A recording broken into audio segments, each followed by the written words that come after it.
कठोर लोगों को नर्म बनाना है, दूर वालों को अपनी ओर आकर्षित करना है। यदि वे हमारा बुरा करें तो अपना लक्ष्य समझकर भी हमें उनसे सदा प्रेम रखना चाहिए। ज्ञान पवित्र कामधेनु के समान है और उस वृक्ष के समान है जो हर मौसम में फल देता है। अज्ञात क्षेत्रों में ये सुरक्षा प्रदान करता है और आपको पुरस्कार प्रदान करता है। मनुष्य अकेला पैदा होता है और अकेला ही मरता है, और वह अपने कर्मों के अच्छे और बुरे परिणामों को अकेले ही भोगता है, और वह अकेला ही नरक या परमधाम जाता है। आध्यात्मिक शांति के अमृत से संतुष्ट लोगों को जो सुख और शांति प्राप्त होती है, वह लालची व्यक्तियों को बेचैनी से इधर उधर घूमने से नहीं मिलती है। ब्राह्मण की ताकत उसकी विद्या में है, एक राजा की ताकत उसकी सेना में है, एक वैश्य की ताकत उसके धन में है, और एक शूद्र की ताकत उसकी सेवा के दृष्टिकोण में है। एक उत्कृष्ट बात जो शेर से सीखी जा सकती है वह यह है कि मनुष्य जो कुछ भी करने का इरादा रखता है उसे पूरे दिल और जोरदार प्रयास के साथ करना चाहिए।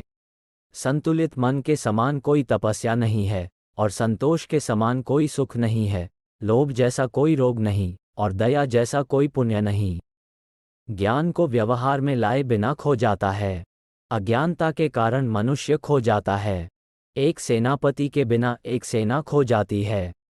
जिसका ज्ञान किताबों तक ही सीमित है और जिसका धन दूसरों के कब्जे में है, वह जरूरत पड़ने पर न तो ज्ञान का उपयोग कर सकता है और न ही धन का। कई बुरी आदत अतिभोग के माध्यम से विकसित की जाती है, और बहुत से एक अच्छी सजा से। इसलिए अपने बेटे के साथ साथ अपने शिष्य को भी डांटो, उन्हें कभी शामिल न करें। एक लालची व्यक्ति को धन की पेशकश करके उसके सामने एक अभिमानी व्यक्ति को धन कर जीता जा सकता है। मूर्ख को अनुनय विनय से जीता जा सकता है और ज्ञानी को सत्य से ही जीता जा सकता है। मनुष्य को ऐसे स्थान पर नहीं रहना चाहिए जहां लोग कानून से डरते नहीं हैं, बेशर्म हैं, और जहां चतुर लोग नहीं हैं, जहां लोगों में दया की कमी है, और जहां कोई रचनात्मकता या कला नहीं है। ब्राह्मण अपने संरक्षकों को उनसे भिक्षा प्राप्त करने के बाद छोड़ देते हैं, विद्वान अपने शिक्षकों को उनसे शिक्षा प्राप्त करने के बाद छोड़ देते हैं, और जानवर जले हुए जंगल को छोड़ देते हैं। एक बार मनुष्य की महत्वाकांक्षा जागृत हो जाए तो उसे कोई नहीं रोक सकता। एक व्यापारी के लिए कोई देश बहुत दूर नहीं हो सकता। एक बुद्धिमान व्यक्ति के लिए विदेश जैसी कोई चीज नहीं होती है। वो जहां भी जाता है घर पर होता है। जो व्यक्ति भविष्य में आने वाली परेशानियों से अवगत होता है और अपनी बुद्धि से उनका सामना करता है, वह हमेशा सुखी रहता है। और जो मनुष्य अच्छे दिनों की बाट जोहते हुए निष्क्रिय बिना काम किए रहता है, वह अपना प्राण खोएगा। शिक्षा सबसे अच्छी मित्र है। शिक्षित व्यक्ति का हर जगह सम्मान होता है। शिक्षा सुंदरता और यौवन को हरा देती है। एक गुरु जो अपने शिष्य को धार्मिकता का मार्ग दिखाता है, वो बहुत बड़ा कर्ज छोड़ जाता है।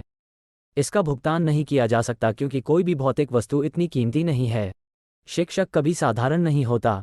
प्रलय और निर्माण उसकी गोद में पलते हैं। शिक्षा ही सबसे अच्छी मित्र है। शिक्षित व्यक्ति हर जगह सम्मान पाता है। शिक्षा यौवन और सौंदर्य को परास्त कर देती है।